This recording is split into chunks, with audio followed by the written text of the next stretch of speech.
Assalamualaikum warahmatullahi wabarakatuh. Perkenalkan, saya Aisyah Amalia Mudani dengan NIM 240105051, nomor presensi 8 dari Rombel B.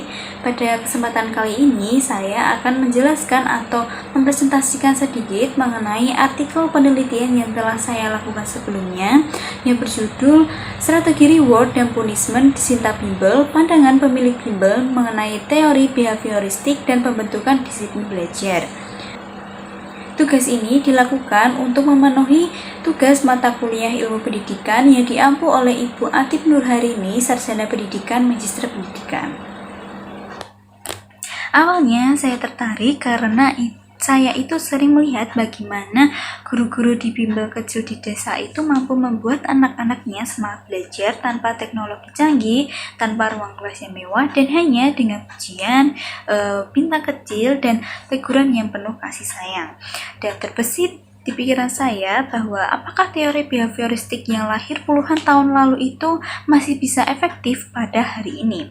Dari rasa ingin tahu itu, penelitian saya mulai. Sekarang banyak orang berbicara mengenai pembelajaran aktif, kreatif, atau berbasis teknologi. Namun di daerah pedesaan, guru itu sering harus beradaptasi dengan kondisi nyata seperti keterbatasannya alat, waktu, dan juga sumber daya. Nah, disinilah teori behavioristik itu tetap memiliki tempat. Nah, teori ini dikembangkan oleh Skinner yang menjelaskan bahwa belajar adalah hasil dari hubungan antara stimulus dan respon. Nah, ketika perilaku positif diberi penguatan atau reward, siswa akan cenderung mengulanginya. Nah, sebaliknya, ketika perilaku negatif diberi konsekuensi, siswa belajar untuk memperbaikinya. Nah, itulah yang terjadi di Sinta Bimbel, sebuah lembaga les kecil di sebuah desa yang menjadi lokasi penelitian saya. Saya menggunakan pendekatan kualitatif deskriptif dengan satu narasumber utama, yaitu pemilik Sinta Bimbel, Kakak Sinta.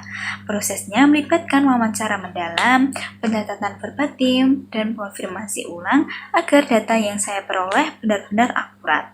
Selain itu, saya juga membandingkan hasil wawancara dengan berbagai teori dan penelitian terbaru agar hasilnya itu dapat dipertanggungjawabkan secara ilmiah. Tujuan sederhana saya adalah untuk melihat bagaimana teori behavioristik itu diterapkan di dunia nyata, di tempat sederhana, dengan cara yang manusiawi.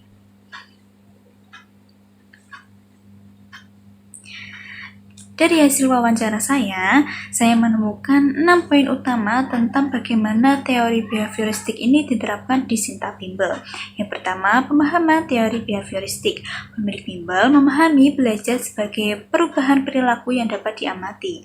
Bagi Kak Sinta, belajar dianggap sebagai jika anak menjadi lebih disiplin, rajin, dan menunjukkan peningkatan nyata, seperti dapat membaca lebih lancar atau menghitung lebih cepat. Yang kedua, penerapan reward. Reward di Sinta Bimbel ini diberikan dalam berbagai bentuk. Ada pujian spesifik seperti "kamu hebat hari ini", simbol bintang, alat tulis kecil, atau jajanan ringan. Namun hadiah tidak diberikan setiap kali agar anak itu tidak terbiasa belajar hanya demi hadiah. Yang ketiga, pembiasaan dan pengulangan. Di Sinta Bimbel memiliki jadwal tetap pada hari Senin dan Rabu untuk literasi, Selasa dan Kamis untuk numerasi. Jadi pengulangan ini dapat membantu membangun rutinitas belajar dan memperkuat ingatan anak-anak. Yang keempat, punishment yang edukatif.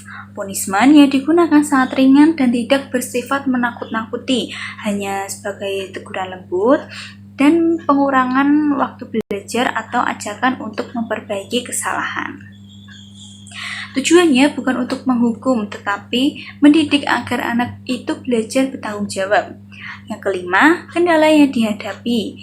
Beberapa siswa mulai bosan dengan pola pengulangan yang sama, dan ada juga yang jadi ketergantungan pada hadiah. Nah, disinilah kreativitas guru atau di Sinta Bimbel itu diuji bagaimana cara menjaga motivasi anak agar tidak sekadar karena hadiah saja, tetapi karena untuk keinginan untuk belajar. Yang keenam, ada relevansi teori behavioristik. Pemilik Sinta Bimbel menilai teori ini masih relevan, terutama bagi anak usia TK hingga SD.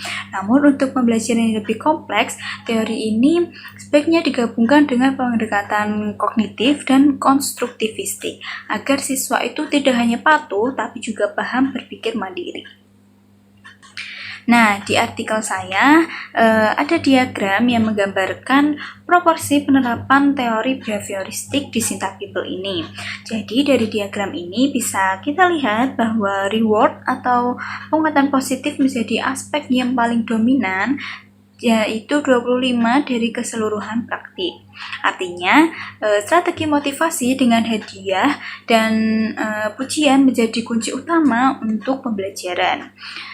Pembiasaan dan pengulangan terdapat 20% menunjukkan bahwa rutinitas belajar itu juga berperan besar dalam membentuk kedisiplinan siswa.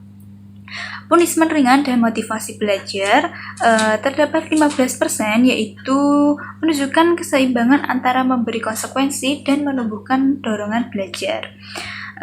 Kedisiplinan siswa itu 10%, hasil nyata dari penerapan stimulus respon yang konsisten.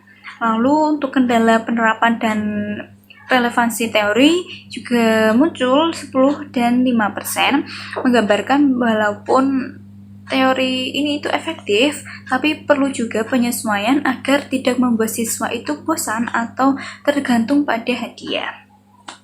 Nah, diagram ini secara sederhana memperlihatkan bagaimana teori behavioristik diterapkan secara proporsional dan realistis di lapangan. Melalui penelitian ini, saya belajar bahwa teori lama itu tidak selalu usang.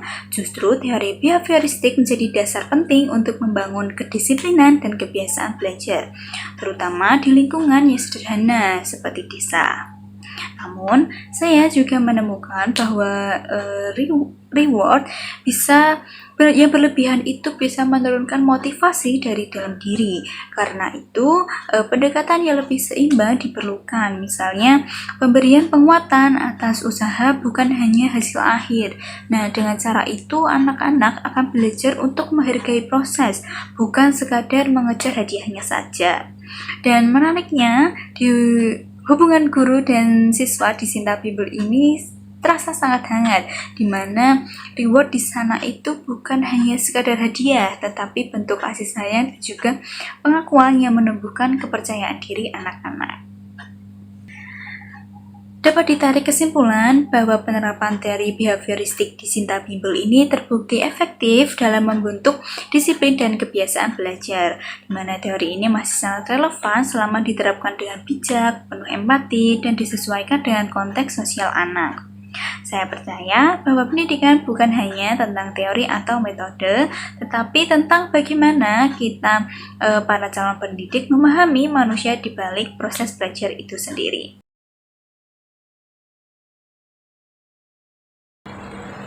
Sekian dari saya.